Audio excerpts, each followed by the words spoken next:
Okay guys, pag-uusapan natin ay paano ba i-connect yung ating pong XM broker sa ating pong MetaTrader 4 dito sa Forex po. So guys, sa mga gusto mag-create ng account sa ating pong XM, makikita nyo guys yung ating pong link sa ating description box, and of course kung gusto nyo kumita sa XM. And of course guys, if you want to learn about XM, you can call or message po si Kuya Nuni. Nandiyan po ang kanya pong account. So yan po yung aking mentor. Of course guys, i-connect nga natin itong XM broker natin dito sa ating pong MetaTrader 4 dito sa Forex. So makikita nyo guys, ang MetaTrader 4 ay isa pong universal app na kung saan ay ginagamit po ng lahat ng ng lahat ng trader para i-track po yung kanilang trade. Ayan po, kung makikita nyo guys, dito sa MetaTrader 4 ay may mga candlestick ninyo makikita.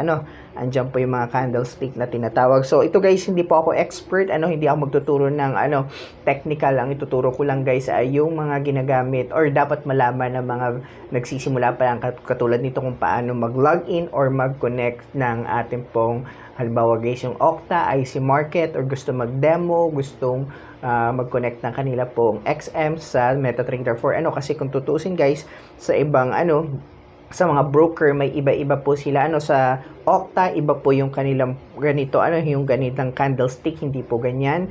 Yung kanila pong sa XM, hindi rin, wala po silang candlestick. So dito guys sa MetaTrader 4, ito yung old version, or parang sasabihin natin ay universal na ginagamit ng mga ng mga trader to track their ayun nga, trade. Ayan po, tsaka to check kung tama, kung kailan dapat mag-trade at hindi dapat mag-trade. So ngayon guys, magla-login tayo, yung pinag-uusapan natin. So punta na tayo sa atin pong yung buksan natin uli yung ating pong, sorry, lumabas pa ako, yung ating MetaTrader 4. Ayan po. So dito guys, pagpasok mo sa dito sa MetaTrader 4, katulad nga nito, ito yung mga pairs, USD, AUD, USD, Euro. Of course guys, pag magla-login ka, dito ka pupunta, madadownload nyo guys itong app na to sa atin pong Google Play Store. So sa mga gusto pong gumamit ng MetaTrader 4, ayan po, hanapin nyo sa Google Play Store. Then pagkapindot nyo guys ng ng MetaTrader 4, makikita nyo guys dito yung 3 dot dito sa taas. Ayan po, makikita nyo dyan. Alright, pagkapindot nyo, makikita nyo guys yung manage account. Ayan, punta ka sa manage account. And of course guys, pagpasok mo sa manage account, kung hindi ko lang maalala, kung bago yung app mo ay nakalagay agad ba ay login, or ang alam ko guys ay pipindutin natin dito yung plus sign. So pindutin natin yung plus sign, then kung i-open mo ay yung demo account, dito ka sa demo account. And of course guys, kung gusto mo ay login to existing account, dito po kayo. So open a demo account kung gusto nyo mag-create. Guys, dito nga pala, hindi lang po sa MetaTrader 4 kayo pwedeng mag-create ng demo account. Pwede rin po kayo mag-open dito ng demo account niyo or mag-connect ng demo account niyo gamit po ang IC Market at iba pang app. Like guys, kung may demo account kayo from your XM Global, or ayan, or direct dito sa team pong MetaTrader 4. Pero ngayon guys, login tayo with your existing account kung wala ka pang, kung meron ka ng account, so pindutin natin yon. Then dito guys, yung sinasabing find broker, yun nga, pwedeng IC Market, Okta FX, and iba't iba pa, So dito guys, pag pasok ninyo dito, so find your broker, for example guys, ay yung broker ninyo guys, for example, yung inyong pong server name, for example, ay XM. Yung ito guys ay makikita ninyo ito sa inyo pong email din, so ito po.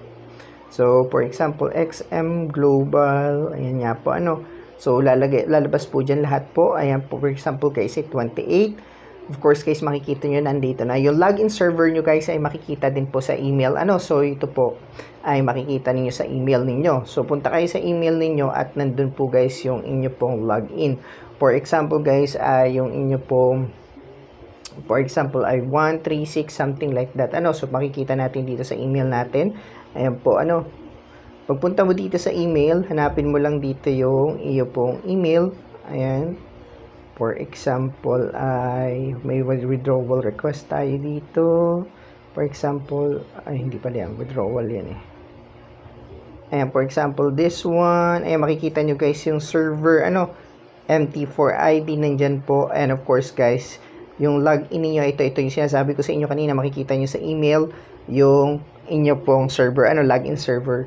Login server. O nga, andyan po. Tapos ito yung inyo pong login server. Ayan. Then, ayun, ilalagay nyo lang po yung password, guys. Syempre, ayun po, alam naman niyo yung password niyo, yan. So, lagay lang nyo dyan. Halimbawa, 1, 2, 3, 4, 5, 6. Then, yung password nyo, guys, ay ilalagay nyo lang. So, yung sa iba, guys, katulad ng, tawag dito, sa Okta, pwede kayo mag-request ng inyo pong bagong password. I think dito sa XM Global, ganun din. Pwede rin mag-request. So, ayun guys, so ang kailangan nyo lang ay i-sign in at makakapag-start na po kayo mag-trade dito. So, ganun lang po.